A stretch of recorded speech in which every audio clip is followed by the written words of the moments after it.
আল্লাহ তাআলা সূরা বাকারার ৭ নম্বর আয়াতে বলেন, আল্লাহ তাদের অন্তরে এবং তাদের কানে মোহর লাগিয়ে দিয়েছেন এবং তাদের চোখ সমূহে রয়েছে পর্দা, আর তাদের জন্য রয়েছে মহা আযাব।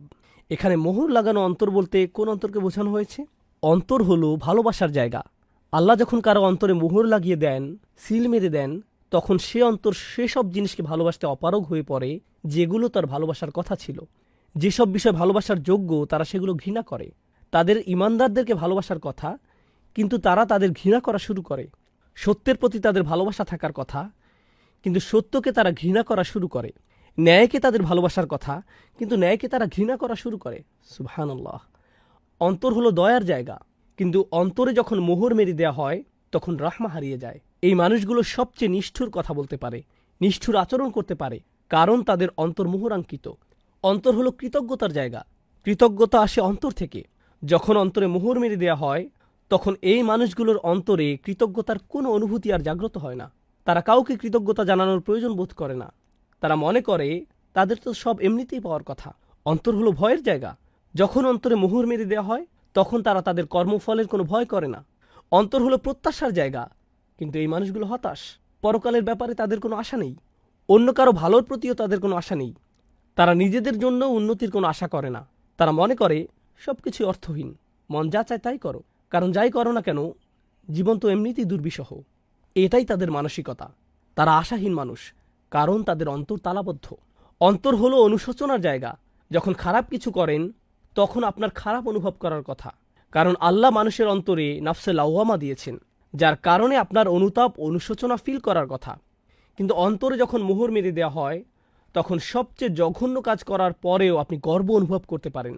আল্লাহ আযজা ওয়া জাল্লা বলেন, ওয়াযায়্যানা লাহুমুশ শাইতানু আমালাহুম। শয়তান তাদের দৃষ্টিতে তাদের কাজগুলোকে সুশোভিত করে দিয়েছে। অন্তর হলো লজ্জা পাওয়ার জায়গা, কিন্তু এই মানুষগুলোর কোনো লজ্জা শরম আর অবশিষ্ট নেই। যখন অন্তর মরে যায় তখন তাদের কথাবার্তা, আচার আচরণ, জামা কাপড় যতই অশ্লীল, অমার্জিত আর কুরুচিপূর্ণ হোক না কেন, এতে তাদের আর কিছু যায় আসে না। আল্লাহ মানুষের প্রকৃতিতে যে বিষয়গুলোকে বিশ্রী কদাকার করে দিয়েছেন তারা সেগুলোকে নিজেদের জন্য সুন্দর বানিয়ে নেয়। অন্তর হলো দায়িত্বানুভূতির জায়গা। আপনার প্রতিবেশীর প্রতি দায় দায়িত্ব আছে, সন্তান সন্ততির প্রতি দায় দায়িত্ব আছে, স্বামী স্ত্রীর প্রতি আছে, পিতামাতার প্রতি আছে। কিন্তু যখন অন্তর মোহরাঙ্কিত হয়ে পড়ে তখন সে অন্তরে আর দায়িত্বানুভূতির কোনো বালাই থাকে না। অন্তর হলো আত্মমর্যাদার জায়গা। আমার মতে এটা সবচেয়ে গুরুত্বপূর্ণ। আল্লাহ মানুষকে সম্মানিত করেছেন। এই মর্যাদা বোধ আসে অন্তর থেকে। যেমন শিক্ষকের প্রতি আপনি যে মর্যাদা ফিল করেন তার অবস্থান অন্তরে। ইসলাম এবং রাসূলুল্লাহ সাল্লাল্লাহু আলাইহি সাল্লামের জন্য যে মর্যাদা অনুভব করেন তার অবস্থানও অন্তরে। আপনার নিজের প্রতি নিজের যে সম্মান অনুভব করার কথা তার অবস্থানও অন্তরে। কিন্তু অন্তরে যখন মোহর মেরে দেওয়া হয় তখন সেখানে আর কোনো মর্যাদা বোধ অবশিষ্ট থাকে না। অন্য কারোর জন্য তো নয়, এমনকি নিজের জন্যও নয়। তাই আল্লাহ যখন বলেছেন তিনি তাদের অন্তরে মোহর মেরে দিয়েছেন, এটা কোনো ছোট সমস্যা নয়।